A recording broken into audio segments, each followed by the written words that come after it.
So, Lynn, do you happen to know what the average American driver is paying for car insurance right now? Oh gosh, with inflation lately, I'm guessing what, 12, maybe $1,500 a year? Try over $2,000. $2,438 to be exact.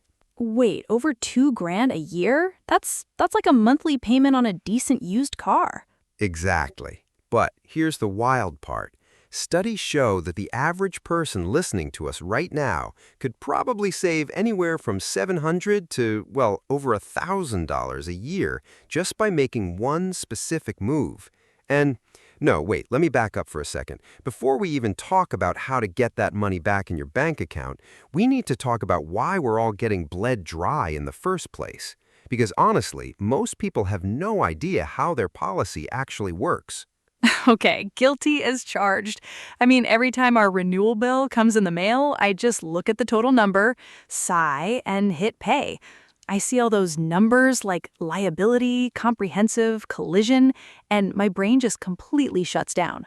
Well, you're not alone. Welcome to Talk and Wonder, by the way, where we try to make sure you keep more of your hard-earned money. And look, car insurance is basically just a giant money pool.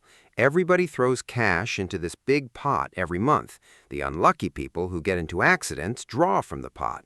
And the insurance company, well, they keep the difference. So they're betting you won't crash, and you're paying for protection in case you do. Right, which makes sense. But why is it legally required? Like, why does the government force us to buy it?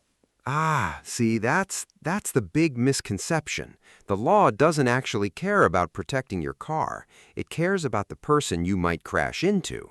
Which brings us to, well, the 6 actual types of coverage on your policy. And look, it sounds complicated, but it really breaks down into 2 simple buckets: stuff for them and stuff for you. Okay, break it down. What's stuff for them? First is liability. That pays for the other person's medical bills and their car when an accident is, well, when it's your fault. It's required in pretty much every state. But here's the catch. Liability pays $0 for your own vehicle. Nothing. Zip. So if I accidentally back into a post, liability doesn't do anything for me. Exactly. For your car, you need, well, 2 other things: collision and comprehensive. Collision pays to fix your car if you hit another vehicle or, say, a guardrail. Comprehensive, that's for everything else: hail damage, a cracked windshield, hitting a deer on a back road, or, I don't know, someone stealing your catalytic converter overnight. Wait, so when people say they have full coverage, that's not an actual single product? Nope. Full coverage is literally just a nickname. It's just liability plus collision plus comprehensive bundled together. That's all it is. Okay, that actually makes so much sense. But what about the people who, just drive around without any insurance at all? Man, that's where uninsured motorist coverage comes in. And honestly, this one terrifies me. Roughly 1 in every 7 drivers on the road right now has, well, 0 insurance, no policy whatsoever. So if one of them T-bones you at an intersection, without uninsured motorist coverage, you are completely out of luck. 1 in 7? Frank, that means on my 10-minute drive to the grocery store, I'm passing like dozens of uninsured cars. At least, which is why skipping that coverage is a massive gamble. Plus, you've got PIP, or personal injury protection, which covers medical bills for you and your passengers, regardless of fault. Okay, so once we know what these pieces are, how do we actually know if we have enough? Because when I look at our policy, it has these weird numbers like 50/100/50. It looks like a math puzzle. Right, the 3 numbers. So let's take 50/100/50. That means $50,000 max for injuries per person. The middle number, 100, means a cap of $100,000 total for all injuries in that single accident. And that last 50, that's $50,000 max for property damage. Okay, 50 grand for property damage. That sounds like a lot of money, right? Well, it used to be. But think about it. If you slide on some black ice and hit a brand new EV or a full-size pickup truck, the average new car costs over $45,000 right now. If you total a luxury SUV, 50 grand isn't going to cover it. And guess who gets sued for the rest? Out of our own pocket. Yep, your savings, your assets, they can come after all of it. That's why most states set these super low state minimums, like $15,000 in property coverage, just to let you drive legally. But it's a complete trap. It gives you the illusion of being protected, but in a real crash, it leaves you totally exposed. Wow, so what should most families actually be carrying then?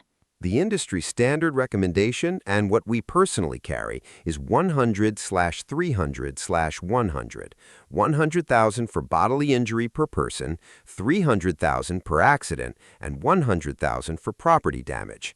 And the crazy thing is, upgrading from state minimums to 100/300/100 usually only costs a few extra bucks a month. The price jump is tiny compared to the risk you're eliminating. Okay, that's a no-brainer. But what about collision and comprehensive? Do we always need those? Well, if you have a loan or a lease, your lender will force you to carry them. But if you're driving an older car, say a beater worth $3,000, here's the golden rule. If the annual cost of collision and comprehensive equals 10% or more of the car's total value, drop it. You're better off putting that premium money into your own savings account. Got it. Which brings us to the deductible, right? That's the amount we pay out of pocket before insurance pays a dime. Right, and here's where people make a huge financial mistake. If you select a low deductible, like $250, your monthly payment shoots way up. But if you bump that deductible up to, say, $1,000, your monthly premium drops significantly. But wait, if we get into a crash, we have to pull $1,000 out of our account. Exactly. But as long as you have a basic emergency fund sitting in a high-yield savings account, taking the higher deductible and saving $50 every single month on your premium is a net win over time. You're essentially betting on your own driving, rather than paying the insurance company extra money every month just for peace of mind.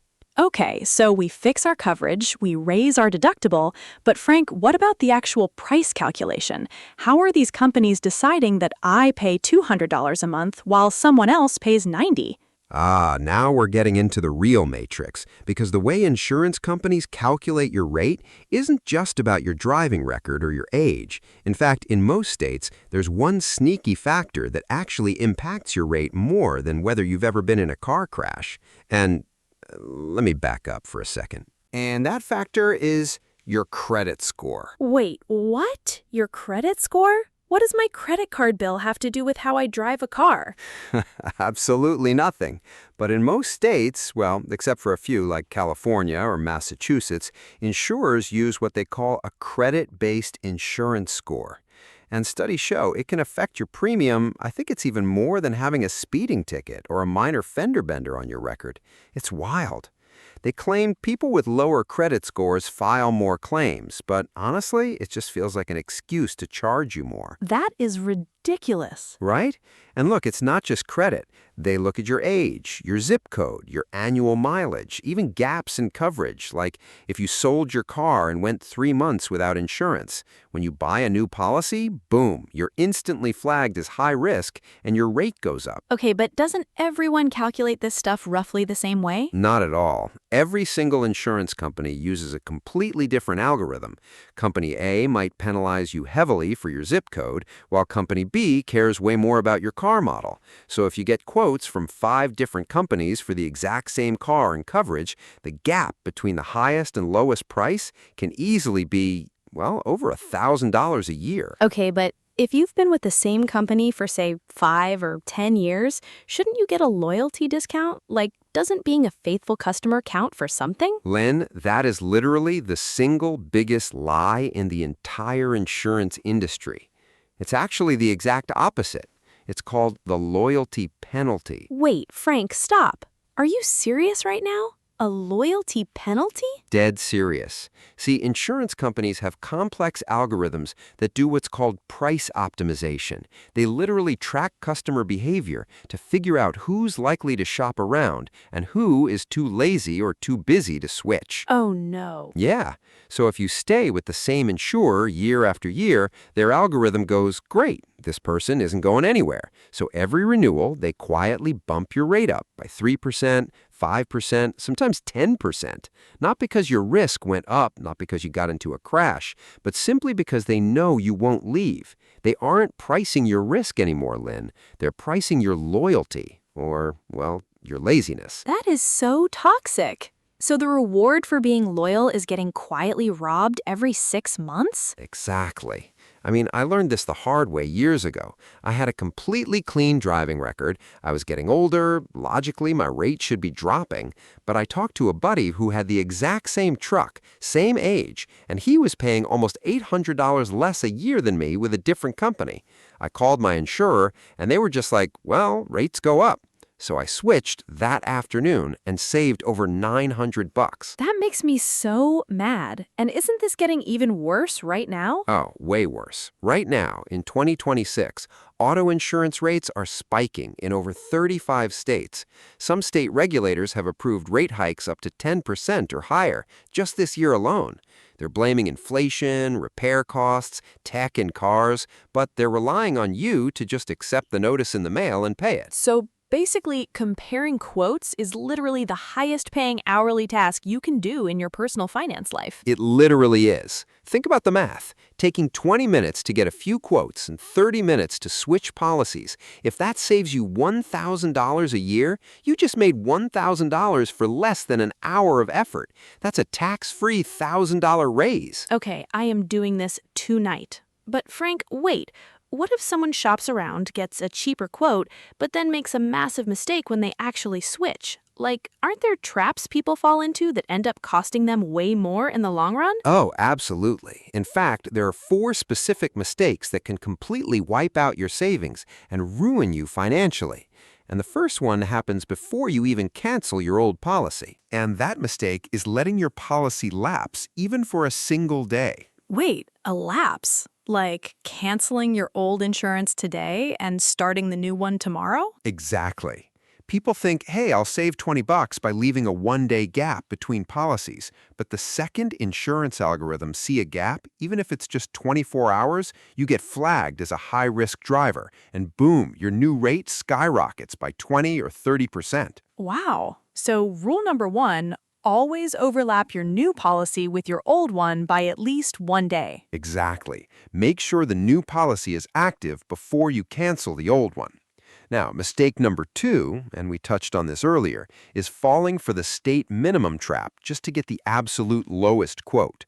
Saving $30 a month feels great until you hit a $40,000 vehicle and you're personally on the hook for $25,000 out of pocket. It's penny wise and pound foolish. What's mistake number 3? Filing small claims. Look, insurance is for catastrophes, not for minor inconvenience. Wait, but if I pay for insurance, shouldn't I use it when my car gets damaged? Mechanically, yes, but strategically, absolutely not. Take our friend David. What did David do this time? So, David accidentally scraped his bumper against a parking pole, minor damage. The repair shop quoted him $700. So, David files a claim, pays his $500 deductible, and gets a check from insurance for $200. Okay, sounds like the system worked. Except, because he filed an at-fault claim, his insurance company raised his premium by $40 a month for 3 straight years. That $200 check cost David over $1,400 in rate hikes. Oh, David! Right? So if the damage is close to your deductible, say under $1,000, just pay it out of pocket if you can. Preserve your claim-free record at all costs. That makes so much sense. What about mistake number 4? Forgetting to update your life changes. If you started working from home, or if you moved to a quieter zip code, or if you're driving 5,000 miles a year instead of 15,000, call your insurance company. They won't magically lower your rate unless you tell them your driving habits changed. Okay, so avoid those 4 landmines. What other quick hacks can people use right now to shave money off their bill? Bundling is huge. Combining your auto policy with your home or renter's insurance almost always triggers a 10 to 20% discount across both. Also, just ask for discounts.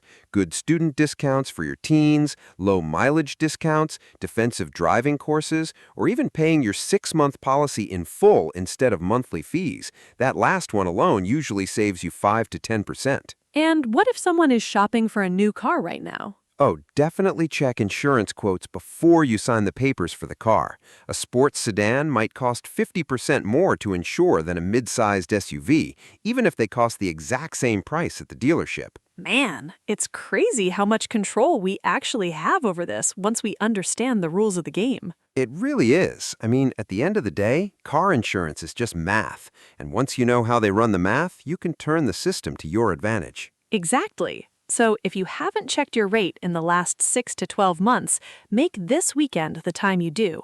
Set a calendar reminder every 6 months just to shop around. Well, that's it for today's Talk and Wonder. If this saved you some cash, save this episode, share it with a friend who's probably overpaying, and let us know in the comments how much you managed to drop your rate. Until next time, stay curious and keep more of your money. Peace.